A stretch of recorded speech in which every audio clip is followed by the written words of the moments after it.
Today on Top Gear Rearview, Jeff's data doesn't match up. My data does not match up. And I have a tough time with words. Here's the word that I have written down. Understeery.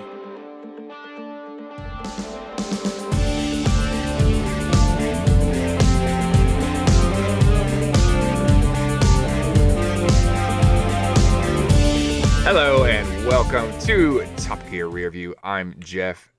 This is Brady on the other side there, and tonight we are looking back at Series 2, Episode 8 of the new Top Gear. This episode aired on the 6th of July, 2003, and the star in a reasonably priced car was the fantastic Jodie Kidd. I'd like to say, Jeff, before we start off, looks like we've got a few new listeners, and I'm sure a few of you, if not all of you, have noticed that if you go back far enough in that podcast list, the name starts changing. Jeff and I had first started podcasting a DIY podcast called Oh My God, Why? Which we have then eschewed for the Top Gear Rearview, the much better Top Gear Rearview, I think, and more fun. I don't know, man. I like the old one, but I understand. But we continue to make YouTube videos and Instagram posts. If you want to check that out, it's youtube.com/DIOMGY. Jeff is renovating a school bus into an RV. I just today tiled a bathroom and I'm working on my Land Cruiser on the side, as well as making furniture. I'm an avid woodworker, so check those out.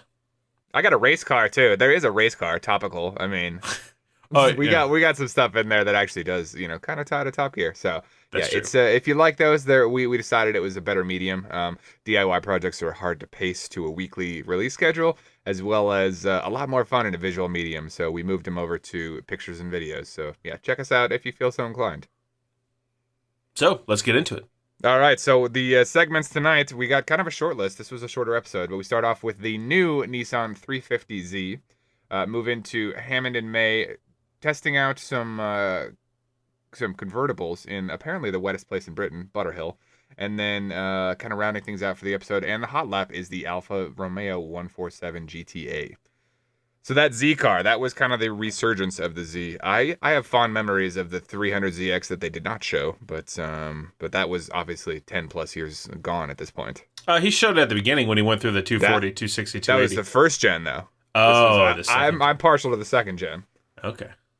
Yeah, so a little different. That one, I think looks the first gen looks kind of old, but now I got to make sure that I got my generations right. The one I'm talking about, it came in a 2+2. It had some unique features. It was I believe it was offered with 4-wheel steering. It was always a little heavy, but kind of it was a Z car, in some essence, but perhaps a little far gone from the Z's of yore. Yeah, I mean, they really started off, and Jeremy said at the beginning of the episode, he says that this is it, the 240Z. It was a very simple recipe. 3 parts E-Type Jaguar, 2 parts Corvette, and a sprinkling of Japanese reliability. Fabulous car. It really does kind of start, it's that kind of long bonnet, I mean, it looks a lot like a, kind of a knockoff of an E-Type. And I'm sure at the beginning they were probably quite fun. Light little cars, big engine. Yeah. Throw it around a bit, chuckable. Completely agree. Yeah, and it had that long hood. I mean, it definitely, that certainly harkens back. And that's more the older ones, the 240, the 280. The newer ones, this one and now the 370, not so much. They're a different shape. Yeah, they're a little more cab forward design. I guess kind of embodying some of the safety features and stuff like that. Even the 350Z, the one that they showed, has a little bit just a little bit longer nose on a Audi TT is kind of what it looks like to me. It's got that real curvy top.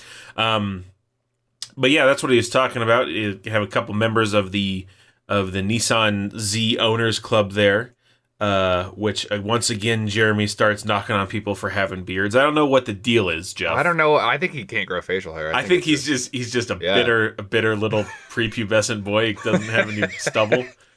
Exactly. That's my thing. He's shaved 11 times in his entire life. So. Well, if you ever look at any of the Oh My God, Why videos we just talked about, you'll notice that Jeff and I both have quite large and shaggy grizzly beards. So yeah, we are hirsute men. So That's exactly right. Anyway, back to the Z car. So yeah, he started off kind of, you could tell it was going to have a little bit of a negative tinge to it because he went into an America rant as he is wont to do. But kind of said that it was a car designed for America, but for Americans, but by a guy in India, and so he took it to Sheffield, which I mean, are you familiar with Sheffield and general UK stuff? Because that was new to me, but it looked like a garbage town. I think it met its peak. It was Sheffield, at least from my woodworking knowledge, is famously home of a lot of steel manufacturing. So they've got they're all of the British old classic British like woodworking hand tools and stuff are all Sheffield steel, and they're very famous for that. So it's kind of an iron town. Okay. Which, in this day and age, everything's gone to China. But even before then, it was a pretty gruff town, and then all of that left. So then all those gruff people were even more pissed off, and a bunch of hard working men, and then they don't have a job anymore, and so they're just real angry. All right. But it's an industrial town. We'll call it that. Okay, fair enough. And it certainly looked the part. But yeah. So. Anyway, so that's he was, his complaints I thought were a little hollow. He was talking about when he was knocking on the plastic pieces, saying that it was like bad build quality. It was like, you're just knocking on plastic pieces, and it's a Nissan. They have plastic interiors. Like, this is nothing new. I mean, that being said, I've always disliked my mom drives like an '05 Maxima. Yeah, and it's just not good. It's not good build quality. A lot of stuff breaks in there, so it's not an incorrect. True. Criticism. I'll give you that. But it is a bit shallow, I'll say. Yeah, we had an '02 Altima for a bit, and fine car. It got up and down the road just fine, but man, yeah, the interior in that thing, I was never impressed. It just seemed like lowest bidder. Pretty much. The other thing he said was the subwoofer, which I was like, just turn it off, man. Just turn it down. Come on, you old guy. Yeah, I mean, maybe he's... Yeah, no, it's pretty old man criticism. He didn't like the sound the engine made, which it's really hard for that to come through on the video. Yeah. Even on TV, it's like you're getting a vocal recorder, kind of band recording of an engine sound, and then that's being played through my crappy TV speakers. It's like, I can't really tell if something sounds good or not. If it's really bass and throaty, then I can, but this is, it's a 3 liter or 3.5 liter V6. 3.5 liter, yeah. It's not going to do much. And on the 3.5 liter V6. Oh, I got some things to say. I do too. Like, I have a whole thing here. But the big thing is he calls it's a 3.5 liter V6. It's a French car from the Renault Velsatis. No, it's not. It's not. The 3.5 liter is a classic Nissan engine. That is the quintessential. That is like, they still use variants of that engine. Like, that is that's the VQ engine. Yes, the VQ35DE. And the VQ's been around forever. Engine. That is Nissan's engine. They put that in trucks. They put that in the Maxima, the Altima. They put it in everything, and it like in slightly different tunes and whatnot. But it is a bulletproof engine, and it's not slow. No, the Maxima that we had, my mom had. Yeah, that 3.5 liter in it, and that thing could fly. It was a big, it's a big car too, and it can move. My mom had an '02 Maxima, and I hit speeds I should not speak of in Nevada in that thing, and that I think they got a freak, but that thing like on the highway, it would it routinely get in the mid 30s on miles per gallon. Mm-hmm. Yeah, no, so I disagree with his commentary on the 3.5 liter. Knock all you want on the interior build quality of Nissans, but that's a good engine. It's like knocking on the 4-liter Jeep engine. It's like, this is proven and tried and true engine. So, curiously, they did kind of add an asterisk at the end, saying like, "Oh, this was the French version, and you'll get the British version." So they decided to hold off the lap with the Stig until they get that. So maybe there was some weird pre-pro model that was actually like that did have some issues. I'm gonna err on that side because this, as much as I'm not a huge fan of the car, it's a good car. Yeah, I wonder if it even had a different engine. Like, it was a 3.5 liter V6, but it was actually a Renault engine. They threw in something. They're like, oh no, it's not running. Just put something in it. I don't know, or maybe that's what they're selling in France because maybe they can get parts or whatever easier for it. I'm not sure. I don't know. I think the 350Z is 3.5 liters. That's the thing, and then it went to anyway. But it's it seemed like it must have had something going on. It was a maybe a tired car. But all that being said, Jeff, it was a relatively negative review from Top Gear. Which I guess one thing I have to say is every time I see a car show in America, I always think about it. I love if they don't like a car, they'll tell you on Top Gear, and that's what makes it. But because of the unique way that the BBC is funded, Jeff, they're not beholden to the big automakers and advertisers. They could say what they thought this thing was a piece of crap, so they kind of pretty much told us that. They said they gave it a C-, and then they gave it a 3 out of 10. And then it could do better, which is not 3 out of 10 is not a 3 out of 10 is a hard F. That's a hard F. Yeah, so I do appreciate that too. I will say, completely agree that if they don't like something, they're not shy about it, and I do also say it's nice that they will give it the benefit of the doubt that maybe this was a bad pre-pro model or something.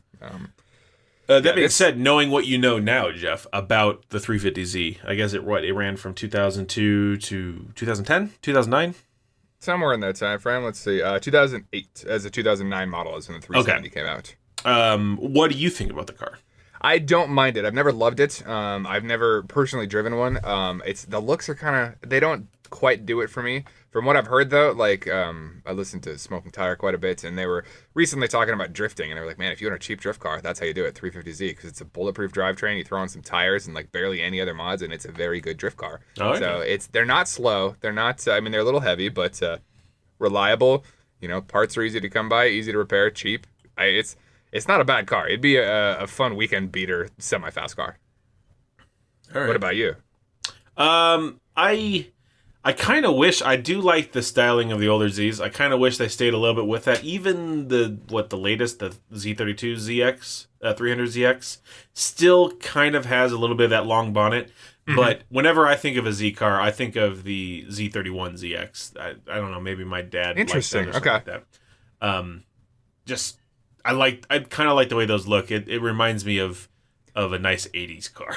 Oh, yes. I autocross with the local guy who calls himself the Z Doctor, and he is a 280ZX driver, or Z. It says 280ZX on the Wikipedia. I think it's a 280Z. But it's a good car, and I like the look of that. It has a little more of the circle headlights with the cutouts and stuff, and then you get into the 300ZX and the later ones in there. I don't know. It loses a little bit of its charm, I think. Okay. That being said, my experience with Nissan cars and how they're built on the interior is not that great, and that's where you spend most of your time. Mm-hmm. The engine's good, but there are a lot of good engines out there. You can find that somewhere else. And I don't particularly like the way the 300Z or 350Z looks. Yeah. So I don't know if I would ever buy it. I'd get a rental car, but fair enough. Hey, we got a 350Z. Well, yeah, I'll take that for a while. All right. It'd be old at this point. You don't want that as a rental. It's been beat. 370 then maybe.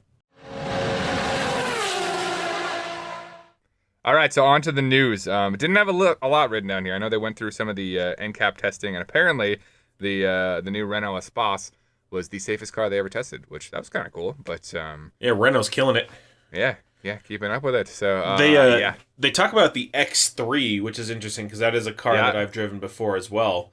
But I've never driven it off road. But I liked Jeremy's commentary that if you see a car commercial of a car that's on a nice gravel road, they're trying to make you think it's going off road, but it's not really. It's just on a flat dirt road.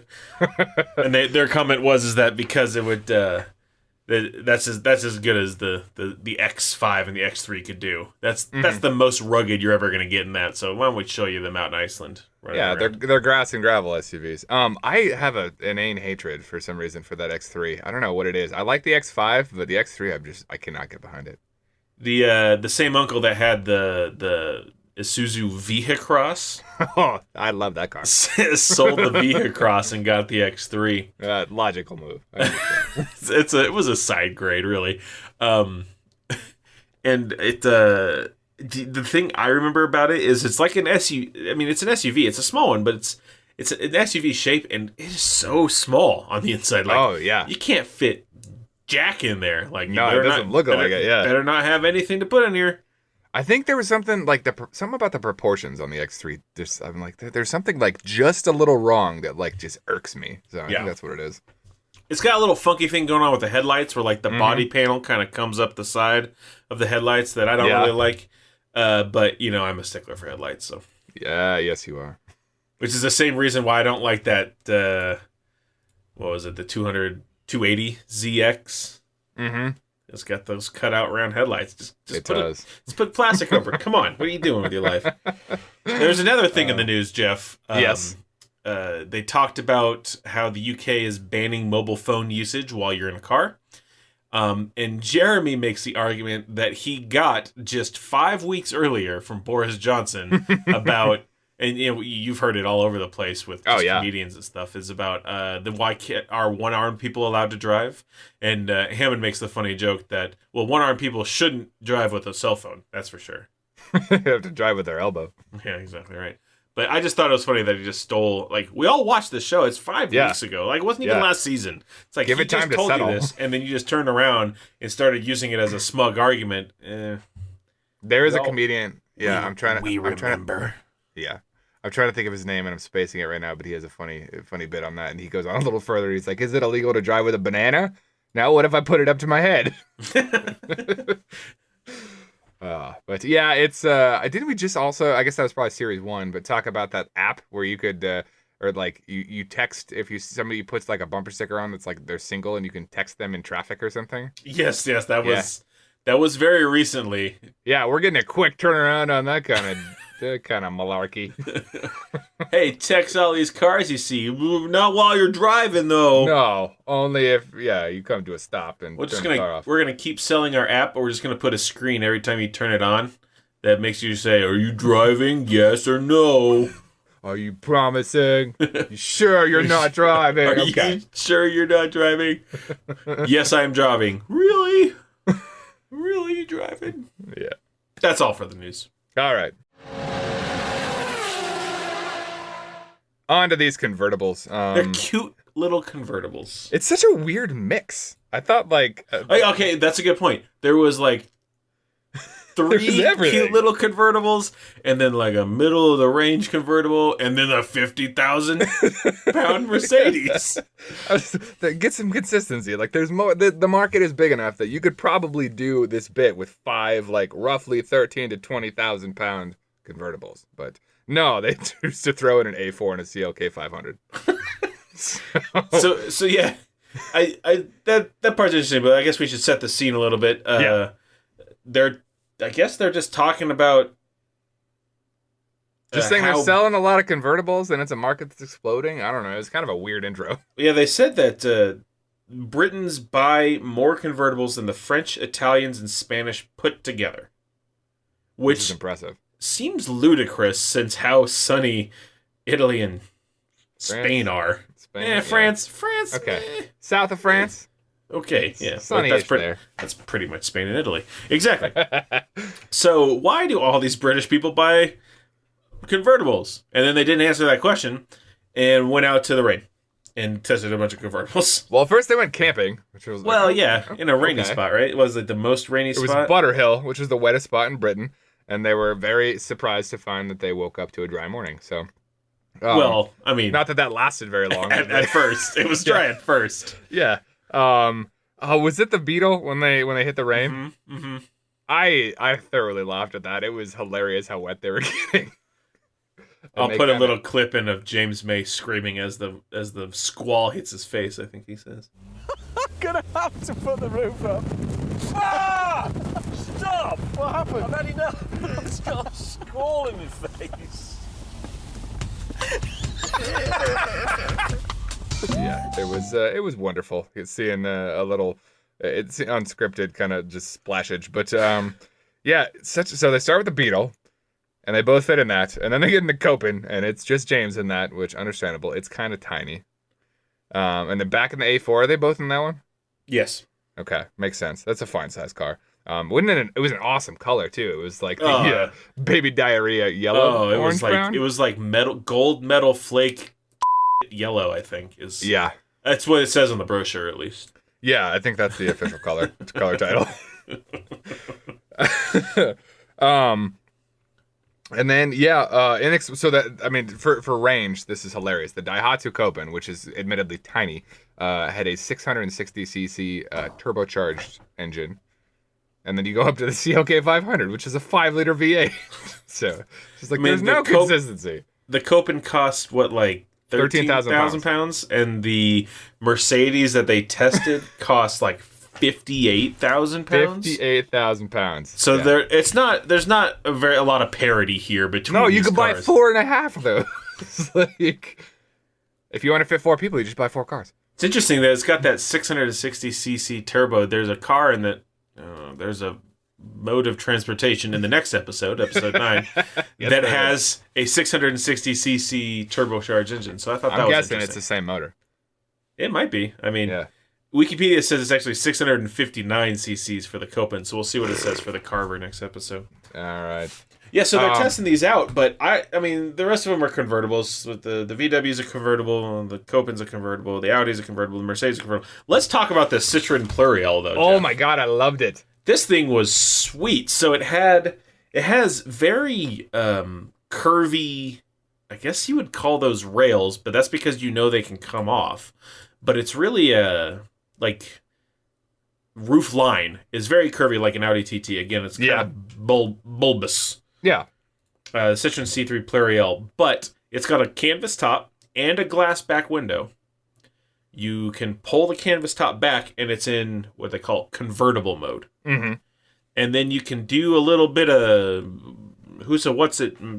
trickery on it, and you can fold the canvas top and the glass window into a compartment that's underneath the boot deck, the trunk, and that puts it into cabriolet mode. And then somehow you just take the roof off. Yeah, like you the just roof take off. Yeah, the rails off. just like boop boop, and they're off. And there's a little bit of faffing about. They said there's a little bit of plastic trim that James May doesn't understand. That's pretty funny. But that puts it in spider mode. So it's one car. You can have it the top up. Obviously, you can have a convertible mode, a cabriolet mode, and a spider mode. Which, in my mind, all those things mean the same thing. But essentially, they are slightly different. Yeah. There is slightly different on this, but it's all in one car, which seems super awesome. I just wanted to see how everything worked. I wanted to see all the mechanisms, and like when they folded the glass and the canvas back in to go from convertible to cabriolet mode, there was some pretty funky stuff going on. That was pretty sweet when it kind of swung around. Yeah, I'm like, I want to see what's going on there. No, that was neat. I agree. So 4 cars, and that was cheap too, wasn't it? Like 12 to 13,000 pounds. Yep, 12 to 13 and a half. And a 4-star crash rating. Yeah, with the roof rails off. Not Which that I believe they would have added too much more strength to it. Those were made out of paper mache. But the chicken wire and such. Yeah. You know what this car reminded me of, Jeff? You remember that? I think it's a GM. I think it wasn't it might have been the Envoy, the SUV that had the power retractable roof. I love that one. Yeah, that was an Envoy. I don't remember the exact submodel, but I know what you're talking about. It's got the so you could have it like a tiny little truck bed in the back. Or all the way open. Yeah, that was neat. See, I had a different one that it reminded me of, okay. And this is the Nissan Pulsar NX. I don't Nissan Pulsar NX. Yes, this is a late '80s, very early '90s. It was only one car you buy, but it could be converted into a coupe, a Targa, a cabriolet, or a station wagon. Oh, I see it in station wagon mode. Isn't it amazing? I saw these conversions and I was like, oh, I remember a car like that. And oh my God, that just looks magical. Isn't it? Oh God, I want it so badly. So what were the 4 modes? It was coupe? It is coupe, Targa, cabriolet, or station wagon. Which what one is of those what is the Targa mode? Is it where it's got the little truck bed? No, I think the Targa is just popping the top completely off, but leaving like the back window and everything in. It's neat. Oh, all of the literature I have here. Removable hatch roof. This is awesome. Yeah, this is way cooler than the Pluriel, but just a little bit. Yeah. You got to have a lot lot though. You got to store all this crap. The Pluriel all goes into the boot, I guess except for the giant bars. They go in May's lap. Yeah. Crushes his plums, as they would have said. Exactly. Yeah. Now that's I did, and they kind of cut back to the studio as well, and I believe they kind of talked about that, and they were like, "That's pretty neat. Like, it might not be the winner of this competition, but that's a cool little car." Mm-hmm. They did have, I guess, pseudo winners. They gave the thumbs up to the Daihatsu Copen and the Audi A4, understandably. Yeah, James May really liked the Copen, which is I dig the understandable Copen, given how much he likes those little cars and the Pandas and whatnot. Yeah, makes sense. Yeah, and he said it just makes everything so much bigger. It's like shrinking yourself. Hammond gets it. Yeah, he shrinks himself daily. All right, so this star in a reasonably priced car. Before we started recording here, I believe you said best ever, right?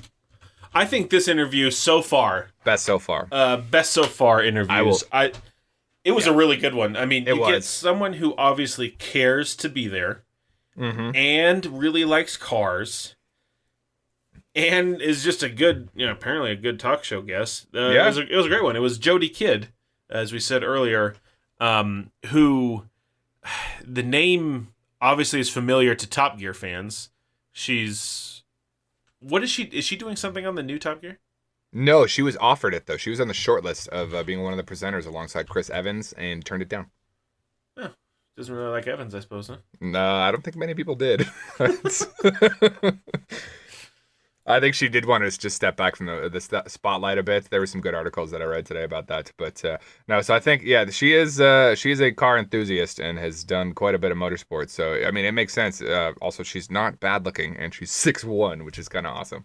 Yeah, she was wearing those big old heels, and she was taller than Clarkson. And Clarkson's like 6'4", yeah. He's not a short man. Yeah, no, that was good. No, this was a great interview. They started off talking about how she participates in the Gumball Rally, which I guess is similar to Cannonball Run, but Gumball I always thought had a little more of a European twinge to it. I didn't know they did it across the United States. Oh yeah, it's pretty common here too. It's just kind of the nomenclature that goes with it now. But the one she was talking about, the most recent one, was San Francisco to Miami, and it's not officially a timed rally, so it's not a race.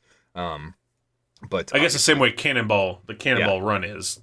Yeah, just a race from New York to LA. Just get there first. Yeah, this one is more like, no, you drive and you're supposed to be responsible. And most of the time they are, and sometimes they go 242 in a Koenigsegg. Well, they should have got that documented because the highest listed speed was 240 on Wikipedia for the Koenigsegg. Yeah. I guess they'd have to go both ways, though, and that's not going to really help you out. They had some wind at the back, so... Now, I'd say that the thing, so going into this, she's talking about her car, or the love of cars and all that, and it was all good, and then they started talking about the car she had, and it's a Maserati Spider, and that just kind of put a little smear on her for me, because I was like, no, that's not a good car. Well, that's exactly what Jeremy said. He goes, no. And he goes, everyone I know has a Maserati, and she goes, that's because they're good cars, and he goes, no, they're not. No, they're cheap. Well, she got a ride around the track with the Stig, and he was giving her a little bit of the hoon. Oh, he was giving it the business. Yeah, he was giving that thing sideways. He was, how do you? When are you going to replace the tires in this thing? Just wondering. All right, it's going to be tomorrow now. Yeah, we'll help you out. We'll buy one. Good luck getting home. We'll buy half of the rear tires. Yeah. They talk a little bit about horse racing, and I don't know if Jeremy actually has donkeys. What was the name? He had 3 good names, and the names were, he has 3 donkeys, and that's how he knows so much about horses, he says. Yeah. He has 3 donkeys. I have 3 donkeys at home. Do you? Jeffrey, Eddie and Kristen Scott Donkey. I laughed out loud at Kristen Scott Donkey. Me too. That was good. It's even, my wife laughed out loud, and she doesn't know the ongoing reference to Kristen Scott Thomas, so it's even better. Yeah. No, it's that was a good one. Yeah, I agree. Very good episode all around. A very good interview all around. Well, it gets even better, Jeff. Mm-hmm. Because then they put her into the reasonably priced car. The Subaru? the Subaru Legacy. Lagonda. She has a little bit of a misspeak there. Yeah. But that doesn't matter because she did a 148. Now, they don't do the points apparently yet, but 0.3 seconds faster than JK, which is extremely impressive. And I have to say, watching the lap, I'm like, oh, this is going to be a good lap. You can kind of tell after you've watched so many so far. Yeah. She was nailing it the entire time. Yeah. I think right on line. Yeah, her run through the Hammerhead was like, that was one of the best ones we've seen. Like did not overcook it. She came in perfectly and like was riding right on the edge of where she should have been the entire time. So yeah, that was a great lap. Well, it showed because, I mean, I guess at the very most she got a 148.6, which is very fast. Yeah. For the Suzuki. Yeah. So new leader on the leaderboard, and new leader in best interview in Star and Reasonably Priced Car. Double whammy. I kind of wish I knew more about her. She's still around as a model and whatnot, but seems to be on the quiet side. So I like her. All right, Jeff. The final segment tonight talks about the Alfa Romeo 147 GTA hot hatchback.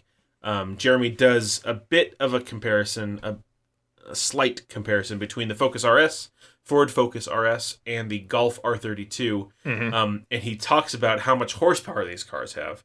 The Ford Focus RS that they tested had 212. The Golf R32 had 237, but this Alfa Romeo had 250 horsepower, and no special method of putting it down to the pavement whatsoever. No all-wheel drive, no clever diff, Nope. They connected the drive shaft to the engine via not very much brains, and gave it 250 horsepower. Yeah, and it showed. It did. Lots of tire smoke and oh my god, understeer. Oh my god, understeer. I can't. They didn't do the quintessential front wheel drive hot hatch test with the torque steer. But I bet this would have been egregious. Ooh, yeah, no diff. That thing would just be whipping your arms around. The quote from Jeremy is, "It's a mess." It is. It is a mess. It's got 0 to 60 in 6 seconds. Cost 22,000 pounds, so it's a little bit more expensive than the Ford Focus RS. I'm sure it's faster in a straight line, but once you put a corner to it, it was just garbage. I think they did show a side-by-side, didn't they, of all three? They did, and it took it to them. It did. It had them by probably at least a couple tenths. But, 3.2-liter V6 in this guy. I looked into it a little more. There was an aftermarket place that actually still exists called Auto Delta, and they made a couple versions of it. One with a 3.7 liter that put out 328 horsepower, and one that supercharged that 3.7 liter to 400 horsepower. And surprisingly enough, both of them, they put a actual usable real front diff in it. So you how about that? Break your arms off. So you didn't destroy yourself. Exactly. How do you feel about the headlights in this car? They're better than other Alfa headlights, but that's not setting the bar very high. Fair enough. I don't like them. I don't like the little droopy little circle connected to the thing. The guys on Top Gear love the way Alfa Romeos look, and I just don't. I just don't like the way they look. And from everything they're telling me, they're horribly unreliable cars anyway. Like, what is good about them? Because that plays into this review. Is they go and they talk about how much worse it is than the Focus RS or the Golf R32. Because it's got way too much power, it doesn't do anything with it, useful with it.